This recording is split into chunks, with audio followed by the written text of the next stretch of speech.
All right, it has been a hot second. Let's get into it. Key to understand having fire and often humor. Well, Come here, serious on. note.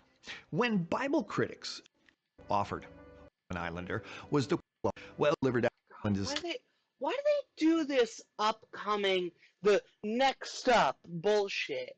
Like, dude. being cheered up after something hadn't quite gone the way I'd wanted it to was, well, there, buddy, it's better than a kick in the head with a frozen boot.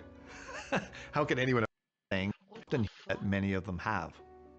Very often it's accompanied by many rapid fire and often humorous colloquialisms that burst forth when conversing with a native of the Rock, as the island is often fondly called by Newfies. The first of my favorites, What the the hell? key to having met a On. Newfoundlander has unvisited and spent long periods of time. Mom Wait, having been was that all? 10 seconds, really? Oh my fucking god, that was a With pain in my the mom ass. having been born in Newfoundland in Canada, I often visited and spent long periods of time there growing up. And anyone having met a Newfoundlander has undoubtedly experienced the charming, if sometimes bewildering, accent that many of them have. Very often it's accompanied by many rapid fire and often humorous colloquialisms that burst forth when conversing with a native of the Rock, as the island is. Has this guy met a southerner? Is this the same thing? It's exactly the same. Often fondly called by Newfies. The first of my favorite sayings, often delivered after being cheered up after something hadn't quite gone the way I'd wanted it to, was, well, there, buddy, it's better than a kick in the head with a frozen boot. How can anyone argue with that logic? The second, It's a fair point. usually heard when asking directions from an islander, was the quick prelude often given before their guidelines were offered. Oh, there, buddy, you can't get there from here. Which is that's a thing that's said in a lot of places, but I never understood it because if you're giving directions to the place, then yeah, you can get there from there. It doesn't make any sense. It's just it just means you have to go to a different place to get to that place, but you're still ultimately coming from the first place. And I mean, I guess it makes a little sense, but it's one of those sayings that I never really understood the meaning behind. On a similar but more serious note, when Bible critics attempt to discredit the trustworthiness of the Bible, they often mock the historical account of Noah's Ark and the Great Deluge, as well as the accompanying situations that must have inevitably occurred because of it, as being preposterous. Because it is preposterous. The amount of things that we would see today if that happened that we don't is an insane number of things. Like, in any given example of their explanation of what happened during the flood, I can find multiple things that we would see today that we do not see, and that's with a very limited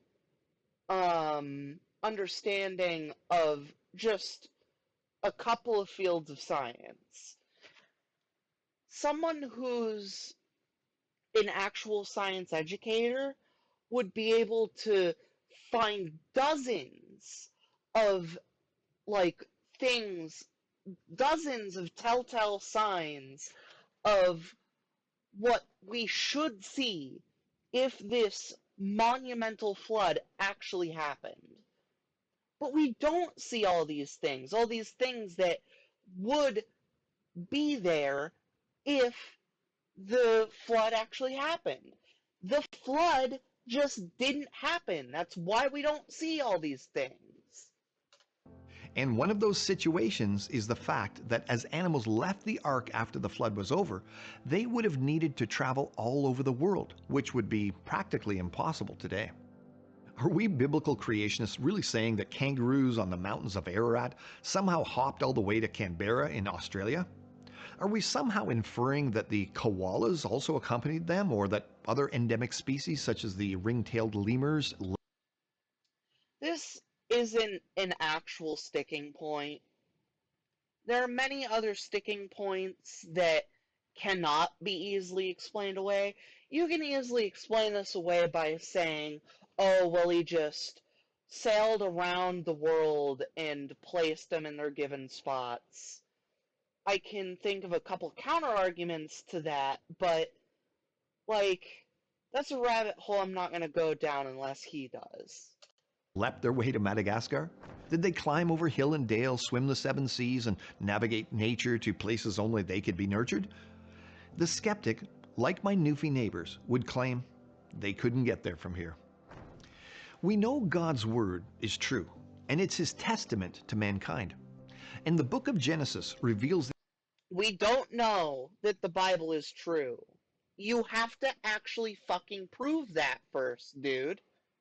You can't just go, oh, well, we just know the Bible is true. No.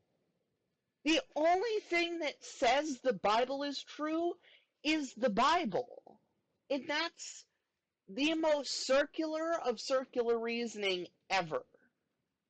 the instructions God gave Noah regarding exiting the ark after the floodwaters subsided and dried off from the face of the ground after the ark had landed.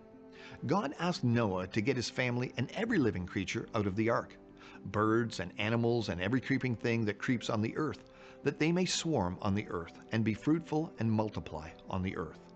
Genesis 8:17. And every beast, every creeping thing, and every bird, everything that moves on the earth, went out by families from the ark. Genesis. I believe he is done with the scripture, for this moment at the very least. Say it with me, folks. Scripture is not valid evidence. So you can completely disregard the last two passages he just said. Genesis 8, verse 19. Now, after that, there aren't many details on how these animals migrated. However, the biblical and other historical evidence we have, along with much scientific research that's been Oh, you remember how I was saying that I can find a couple examples just on how they explain what happened?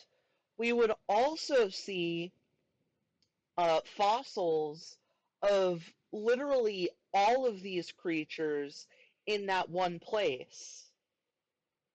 We would see fossils of all of them in that area. You know what we don't find? Fossils of all of those animals in that area. done by both secular scientists and biblical creationists, point to two main mechanisms for animal dispersion after the ark landed.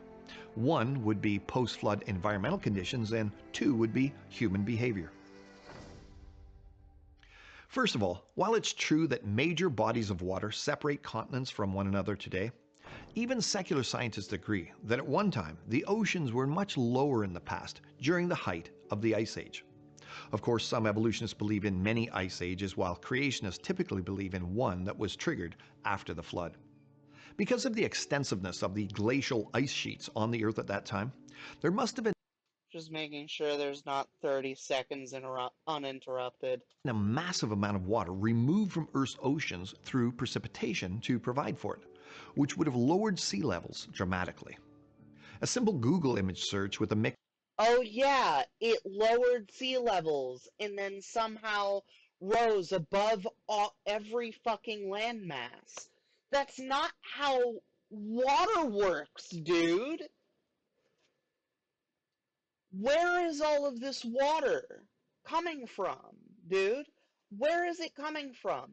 There is not enough water on the planet to actually submerge every landmass that exists today. There's just not. Of keywords like extent of the ice age, world map, and ocean levels will reveal several depictions of the continents of the world as it is now, with an additional extended outline beyond where those continents are today that depict how far they believe the continents would extend above water due to the lowered sea level at the time of the ice age. So, the animals that populated the Earth far away from the mountainous region of Ararat where Noah's Ark landed some 4,500 years ago would have eventually been able to travel across land bridges for the No, no, no, no, no. Because, yeah, that explains um, some of how the the animals could cross the water, but it doesn't explain how they're migrating this far, dude. This would have been a massive undertaking. The whole world is drowned, so there's no plants. There's no realistic food for these animals to eat.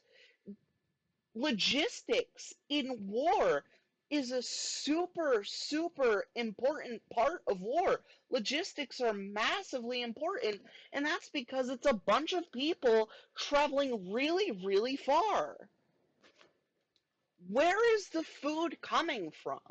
Where are you getting the food to feed these animals over these massive distances? most part. But how exactly they move through continents or why certain wild animals live in specific regions of the Earth remains a puzzling mystery. Also, where did all that water go? Where did all the water go to have to have the sea level go all the way back down that far?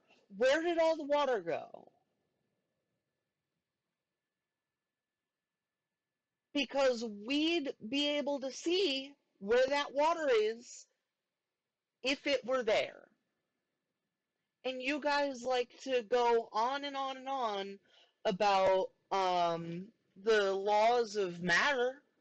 Matter cannot be created or destroyed, according to your own words. According to multiple people in Answers in Genesis, because science is correct as long as it can coexist with their bullshit viewpoints. So, where is this water going?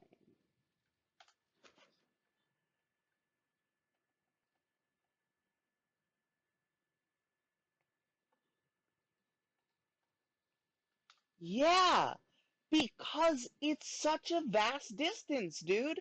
Where are you getting the logistics for this shit?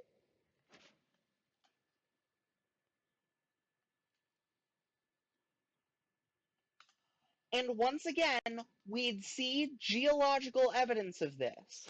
We'd see evidence of, I don't know, the fucking ground being worn from millions of animals walking on it. We'd see fucking fossils of these animals dispersing from one area. We don't see that. Why don't we see that?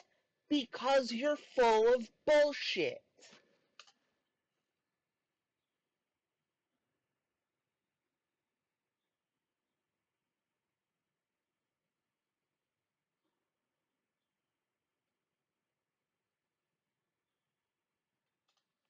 Um,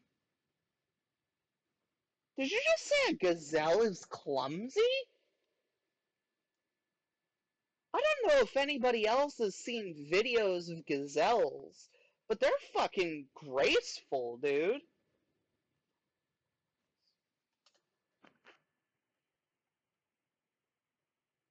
Yeah, over thousands of years. And we'd see evidence of that. But we don't, because it didn't happen.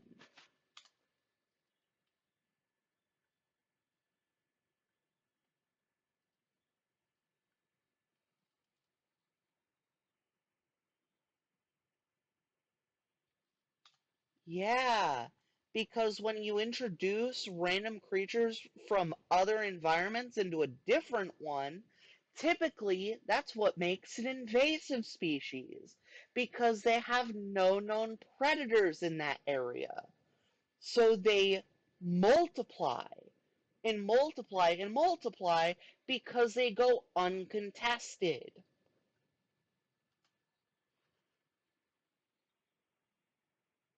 And I'd like to point out, if all of the creatures existed in the same area and migrated together, they would be eating each other.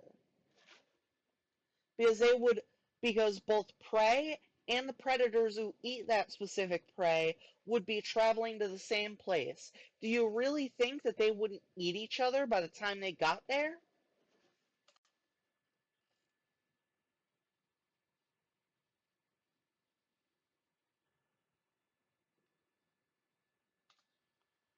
Because they're invasive, because of what I just described.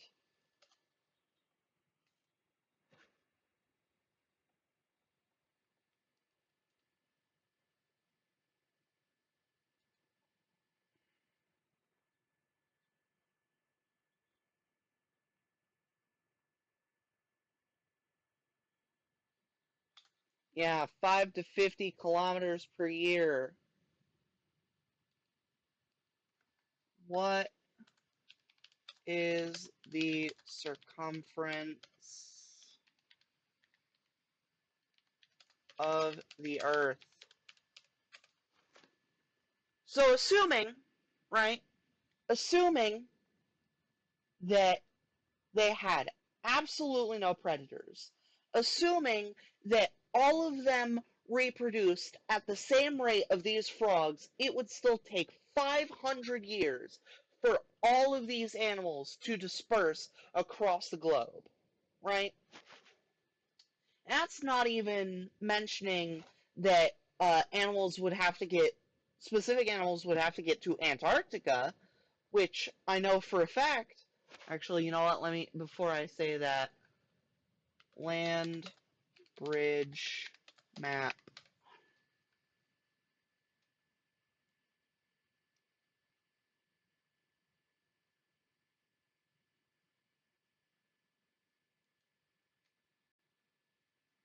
Um, global.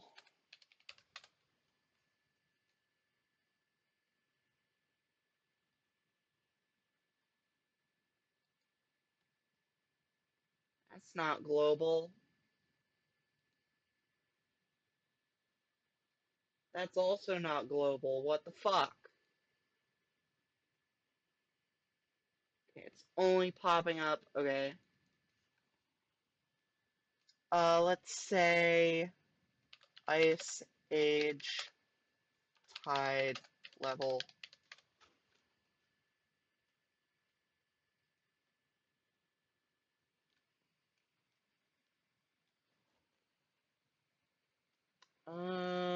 This doesn't show it.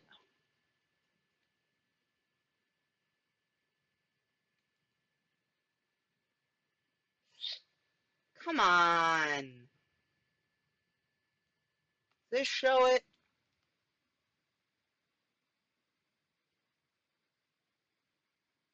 as it shows it adequately. But look at that. Look at these light blue marks. They're hardly like consistent. Like, yeah,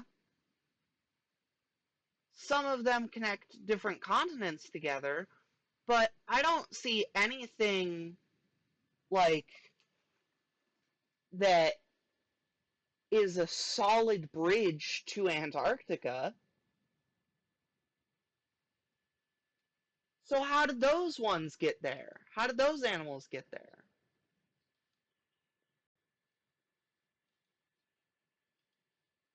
Why does he do this? Why do they do this, dude? Why do they have random nonsensical like memes in here every so often? It's super weird.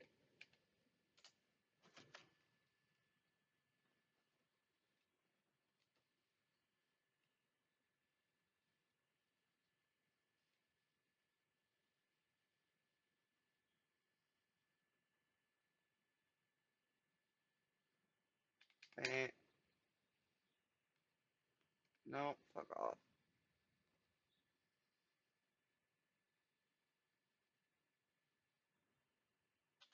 Once again, we'd see evidence of that, but we don't because it didn't happen.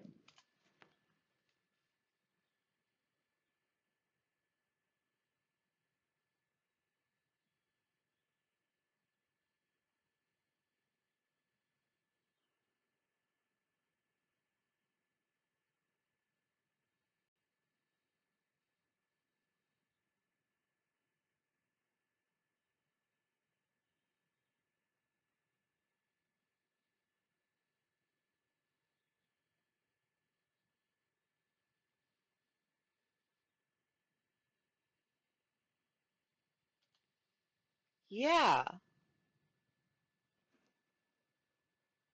but you realize that that's not mammals, right? Let's go down this list for a second. Grass. Grass spreads like wildfire, dude. Have you never seen a sidewalk that's been left alone for like a year to 5 years? Insects. Insects also reproduce super fucking quickly. What else did he say? Bacterias and molds, also things that reproduce extremely quickly. And birds. Birds, known for flying incredible distances. It's not a surprise that they got there either.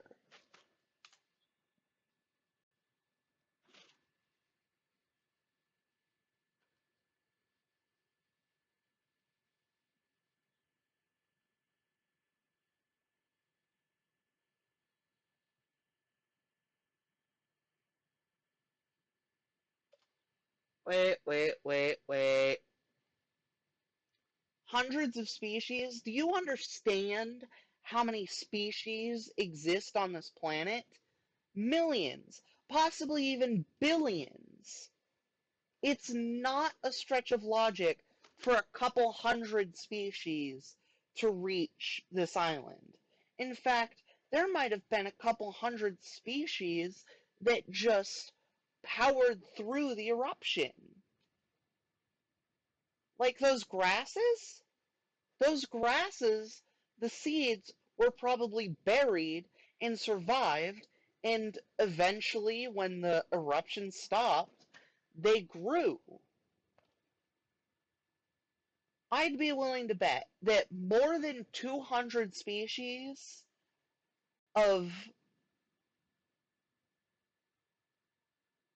let's go with the categories from before. So let's say grasses, bacteria, hell, it could be hundreds of species of just bacteria, never mind archaea and fungi. Like,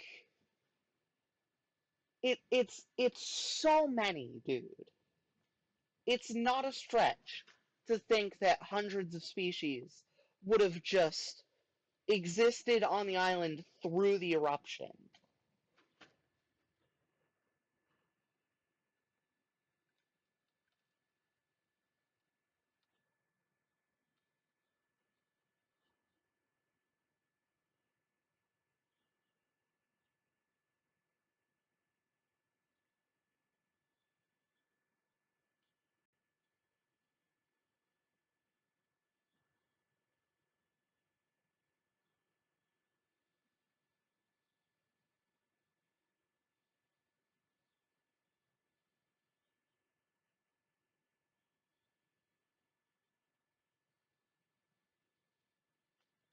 Yep, 52 plant species, aka the ones that reproduce insanely quickly.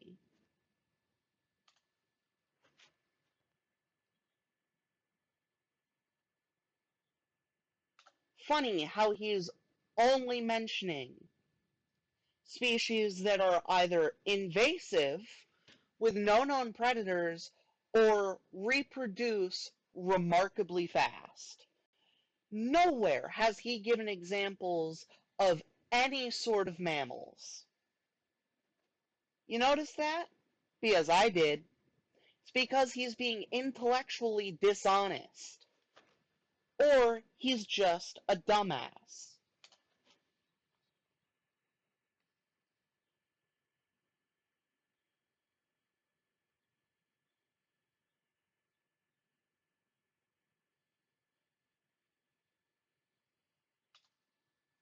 Spiders also are mostly apex predators where they are. From what I remember, spiders mostly don't have any um any predators that hunt them, except for maybe birds.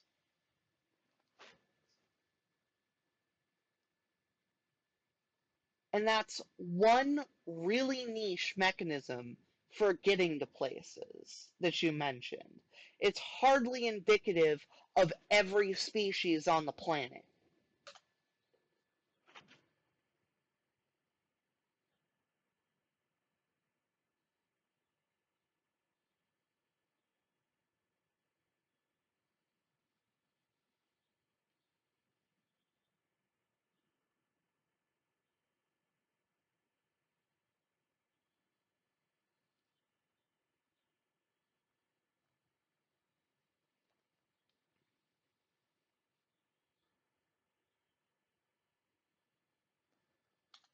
Not sure how long it's been, making sure there's no 30 seconds. There's not much to comment on with this bit.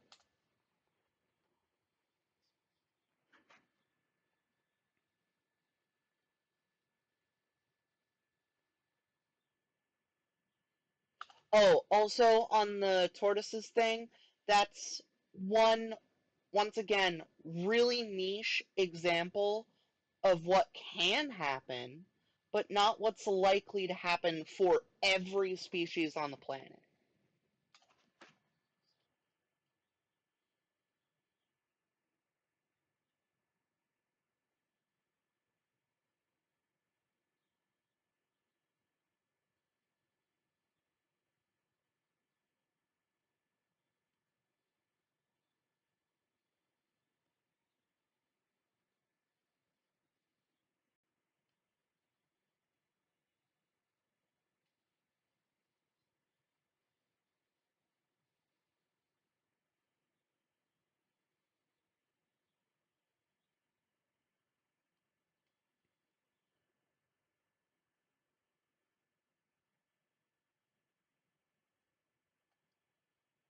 No, no, no, no, no, no, no, no, no, no, no. You don't get to say that because as far as I remember, Noah's flood lasted for hundreds of years. Didn't the flood last for hundreds of years? No fucking living or organic matter is going to last that long. It's going to rot and die out before that much time gets taken up.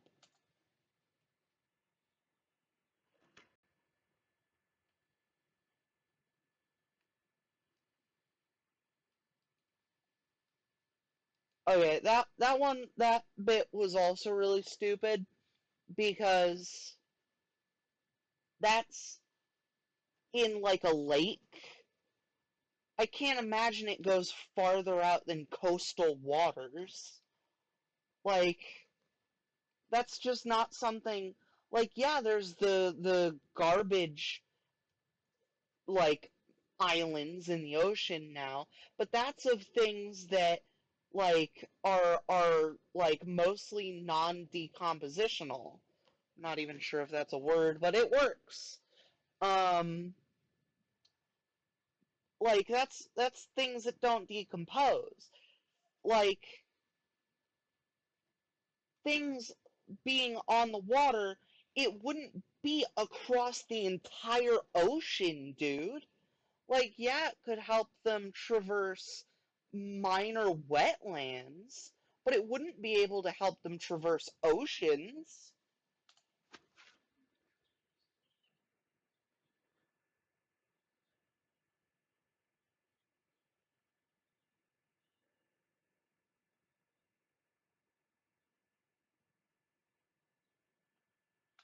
We would see evidence of that. We would see, oh my God, we would see genetic evidence of the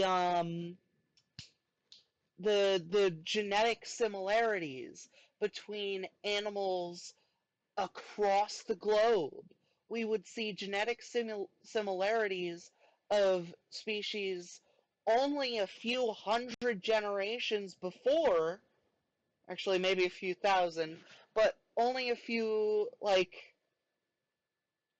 couple thousand generations before, we would see that the animals in one place and the animals in another place had very, very recent genetic history connecting the two. We would see that. We would see evidence of that. And we don't see that because it didn't fucking happen.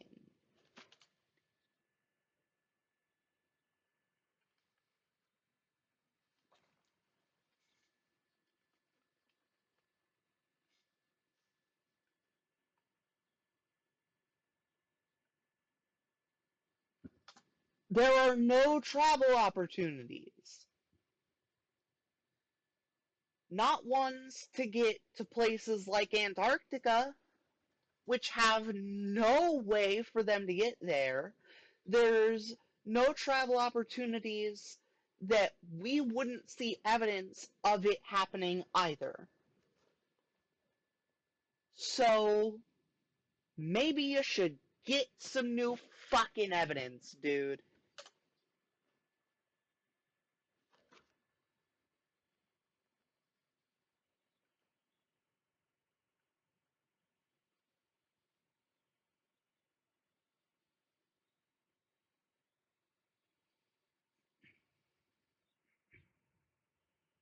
Oh, that's the other thing. The perilous areas that do not fit most of the animals' niches, they would die out very quickly.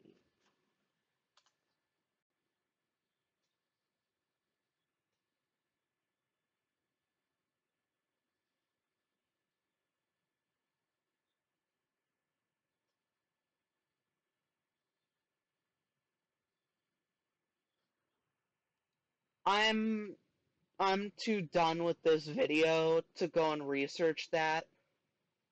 I would like to implore everyone to actually Google how long ago there was actually a rainforest um, in uh, in the middle of Australia, and think about whether or not that was 6 to 10,000 years ago.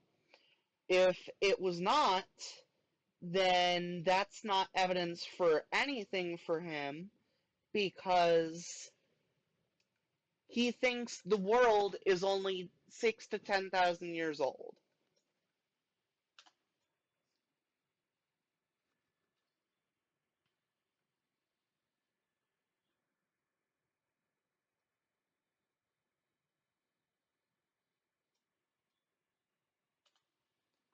I'd also like to remind everyone what critical thinking means. It means assume what you think or what somebody else thinks is wrong from the get-go and Google what you think or what anybody would think is the possible reason why that person would be wrong.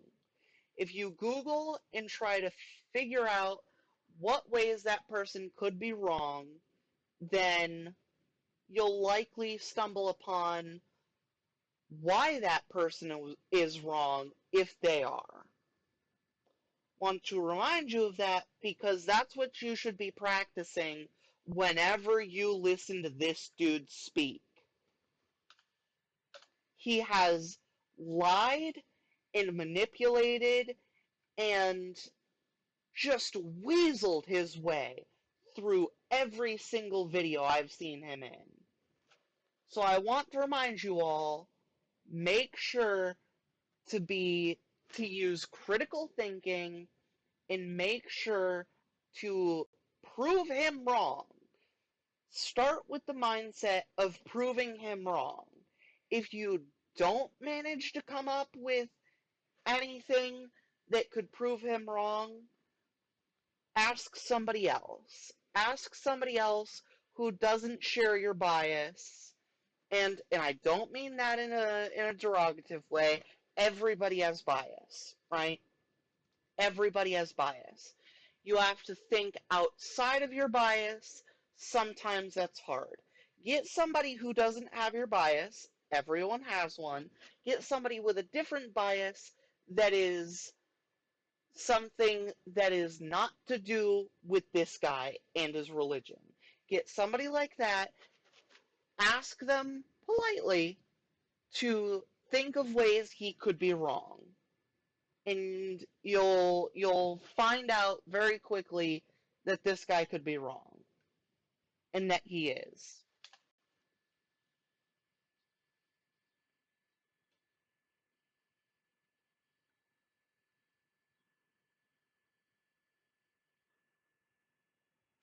I'd like to remind you all that this is the effect of civilizations finding other places, civilizations of people going to different places. It's just a random fucking family. There's no way they're traveling this far without supplies. There's no way they've got that many people to bring a bunch of these animals to different places.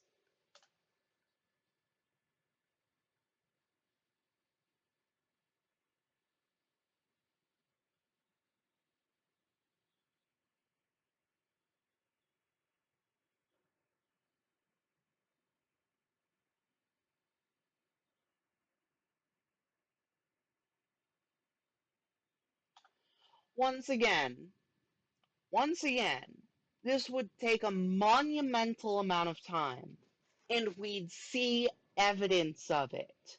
But we don't, which means it didn't fucking happen. Anyways, I'm gonna end this here because I'm sick of saying the same thing over and over and over again. If you keep coming back, subscribe. If not, I don't give a fuck.